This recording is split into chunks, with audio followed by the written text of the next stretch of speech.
You're listening to the Fitzy and Whipper podcast. On the block last night, clarity guys, I think that's what they were chasing. It was diabolical. That's a big word to describe it, guys.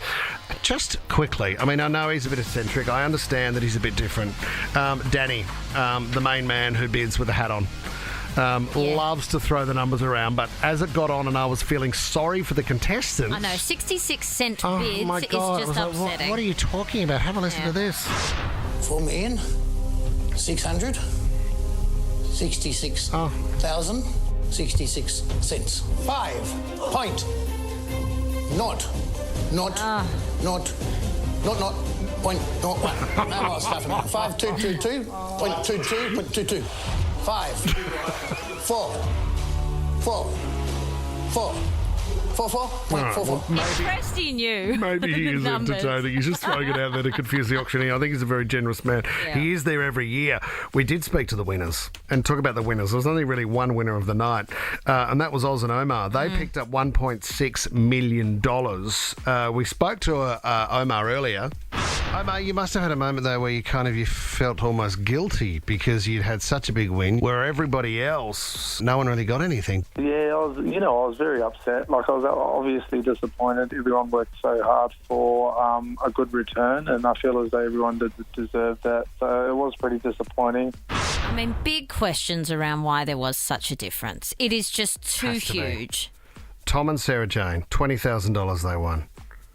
Rachel and Ryan won $169,000. Which was sort of lucky because someone would have bid and they would have only won a handful of, and then they passed it in, didn't they? Yeah, the other two then, and they should have passed it in, Tom and Sarah Jane, they should have passed in. Absolutely. For sure, and negotiated afterwards, where then the other two were passed in as well. Yeah, remain unsolved. One man that was on the show, and he was the auctioneer for Dylan and Jenny. So a bit of a battle, and we love this man. He does a lot for charity as well. Damien Cooley, welcome to the show. How are you, Whipper? Damo, thanks for coming on. Cooley Auctions. We know that you appear on the block, and you're a very successful auctioneer. But last night you represented Dylan and Jenny, and I tell you what, it was tough in the room. What do you think happened? It sure was, mate. Tough crowd, tough in the room, probably a little bit indicative of current market conditions. They were amazing properties, no question about that. Absolutely stunning. I think from any investment point of view, the depreciation benefits are probably one of the most significant parts of that investment.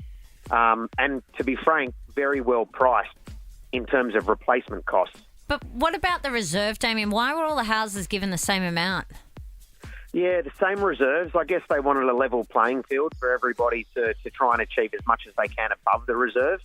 The reserve is a number that the block and valuers come up with. They obviously love the contestants to make money.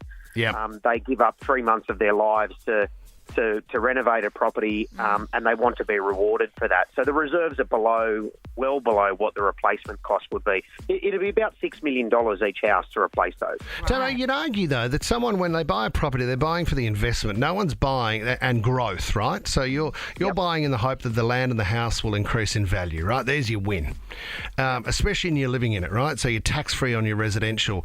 Is anybody buying for depreciation over growth? Well, not necessarily over growth, but the depreciation benefits are so great on Why these. are they so great? Well, because they're filled with goods and chattels, TVs, lounges, white goods. Like, for example, in Dylan and Jenny's property, there was $250,000 worth of solar system that can be depreciated. So, this is an investment really like no other. So then why do you think the result was what it was? Well, 35, 40 minutes outside of Melbourne CBD. It's a lifestyle purchase rather than a straight-out stock standard investment like a 3-bedroom apartment or a house or a terrace in Albert Park, Victoria. That had its challenges, I guess, from a distance point of view.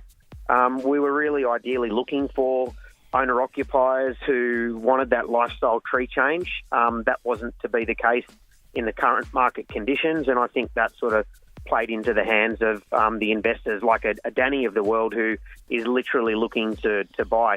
One thing on Danny is that, he cops a little bit of flack for the way that he bids. He's quite eccentric, but he's an incredibly generous man. He donates some of those properties to charity. He has people lined up that he's going to let them rent free. just because he's a decent and very good person. Sure. Damo, fair though, when you found out what the reserve was and you know that your job is to move the property, fair to say that you took into account the area, you took into account, as you said, the distance from Melbourne, and then you looked at probably past sales or more recent sales of that size of land and a new build.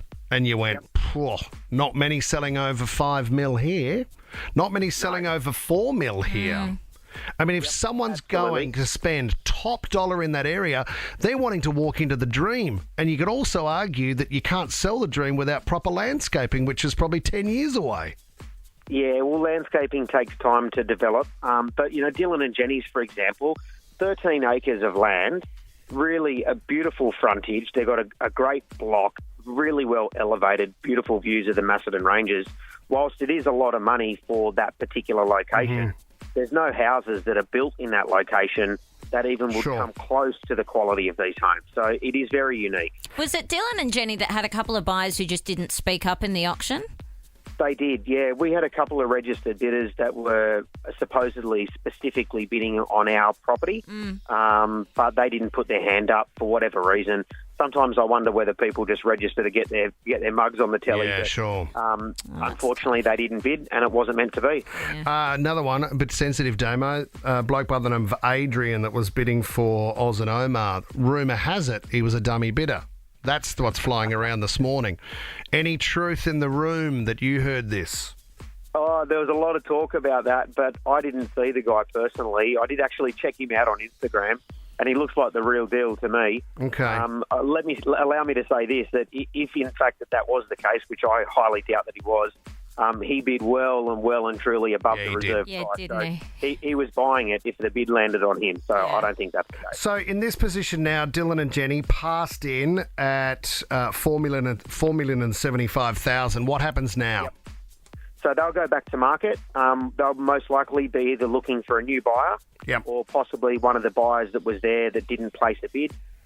They'll go into negotiations now, and I'm assuming most likely have an asking price of a number that's well above what that publicised reserve was.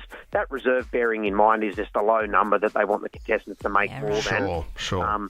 I would have thought that they should be looking for something anywhere between the 4.3 and 4.7 or $4.8 million, something in that range. Wow. Well, Damo, we've done a lot of work together over the years, and last night when I saw you on TV, I thought your hair was spot on. I thought, my God, are they auctioning off Damo's suit, tie and hair combo because he's absolutely nailed it. Yeah, the P. Johnson suit specifically for that. I love it, buddy. Thanks for coming on. It's a pleasure. Thanks for having me, guys. See you, great man. Bye-bye. Wow. What a finale to the block. Oh, yeah. I think we expected some bigger numbers, Sayers. A couple of the properties were passed in. Here was the general sense of the night. Way, 20 grand? Man. I don't know what's going on. It's all right. It's not your fault. It's no one's fault. Aww. It's just such a contrast from before. It's crazy. A big win and plenty of disappointed other people. Omar and Oz, the only winners on the night. Yeah. Scotty Cam, host of the show. Welcome, buddy. Hello, guys. How are you? Scotty, emotional one last night. And you know what I love about this show too is when the contestants come to sit with you, they all know you so well and they all feel so comfortable around you. So you do get the real emotion of what these people have been through and what their hopes are for this finale. So you could tell also with some of those results, you were heartbroken for them. Oh, absolutely, mate. It was a really tough night. I mean, Omar and Oz, 1.5, 1.6 million above reserve, and then another house goes for 20 grand above reserve. Yeah. Tom and Sarah Jane, who worked really hard, as the boys did, but worked really hard and put a lot of effort in. And, it was a really heartbreaking moment when he said to me, "Nice guys finish last." Oh, that just hurt for him. And I just felt so bad for him. And we're very close because we've spent 7 days a week for 3 months together. Yeah. And every day, I work 7 days a week with them. And I see them, I talk to them, we laugh at them. I was speaking to Tom on the phone throughout the series. He's ringing me. Saying, it was a good show last night, mate. Aww. And now I have to send them off, with $20,000. I think there was some moments there where the real estate agents probably didn't handle it as well as they could have.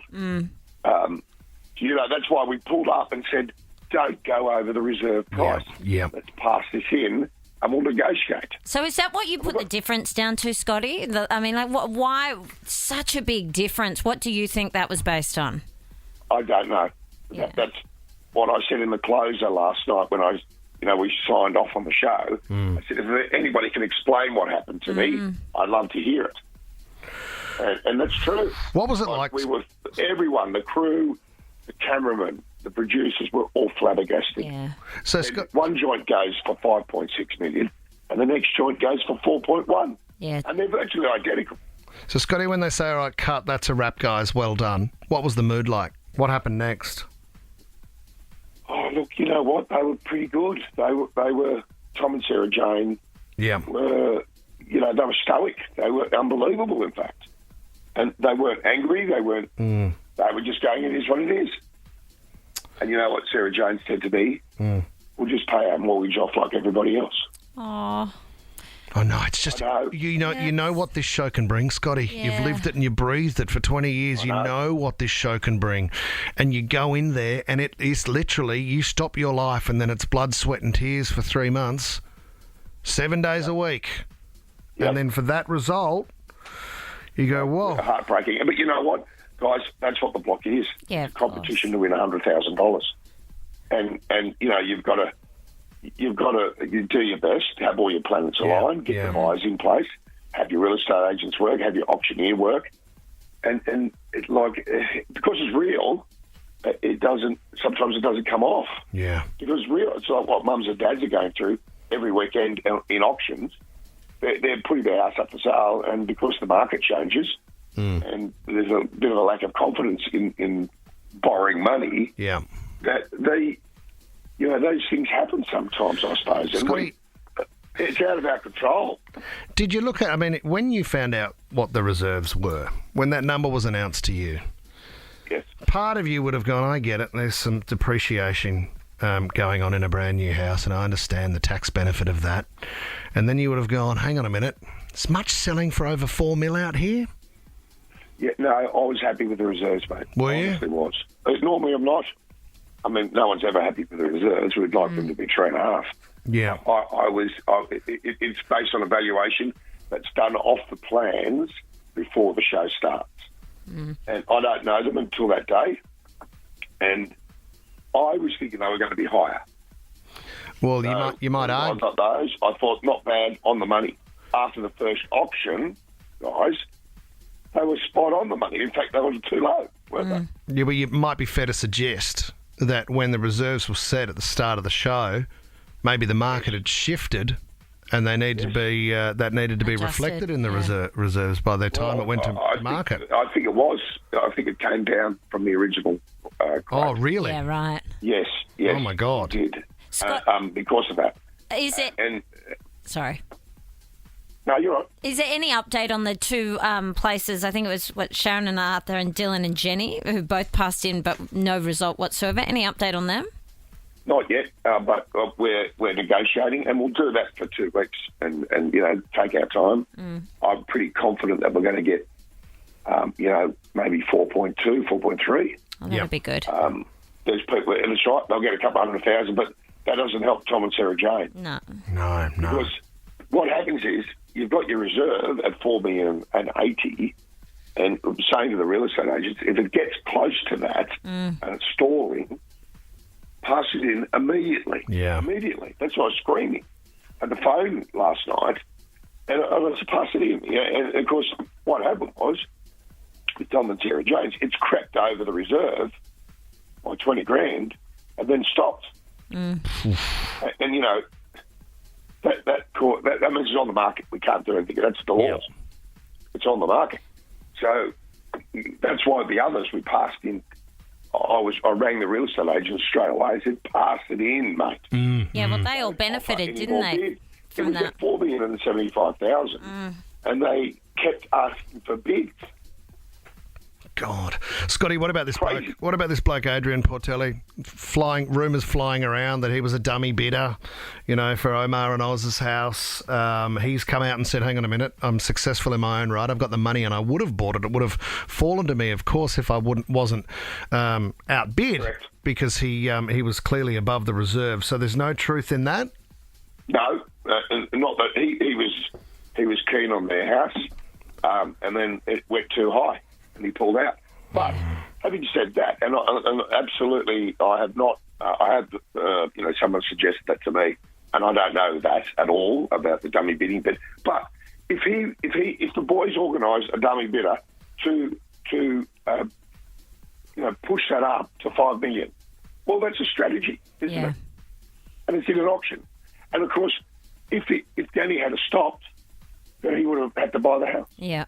Yeah. So that's not a dummy bidder. That's a bidder. Yeah, he's a bidder. He's legitimate. It would have fallen to him, wouldn't it? That's right. If Danny had stopped, he's not going to know that Danny's going to go to 5.6. It was at 5.4 on his call. Yeah. On Adrian. So if Danny had pulled out at that point, which he has in the past, he's pulled out. A couple of years ago, Nelson Wiki pulled out. If Danny had pulled out, then Adrian would have owned the home at 4.5, 5.4. Geez, it was an emotional one, Scotty. But you know what I'm thinking? Oh, mate, it was. I mean, that's the roller coaster that the block is. That's right, it's real. And it doesn't happen year on year, so I reckon anybody watching last night would be, and they liked the block and they'd considered going on the block, you'd go, I want to be on next season. Oh, well, you think it'll correct itself? Yeah, it'll correct itself. You don't know. That's what I would bet. And Scotty, just quickly, what time's the bus coming through to take you to the Watto today, mate? I'm going to lunch today. I'm in Melbourne. I'm going to lunch today. We had a few settlers yesterday. Well, you need to. Yeah, you would. Need to, mate. I'm going to lunch today with the producers and people like that, our executive team. And we're going to a beautiful joint in the city in Melbourne. So celebrate a big season. You deserve it, mate. Yeah. Good on you, buddy. And keep those voiceovers up. 10 minutes, actually. Good on you, buddy. Well done. Thank you. Thanks, Another Scotty. great year of the block. Thank you, mate. All the best. You're listening to the Fitzy and Whipper podcast.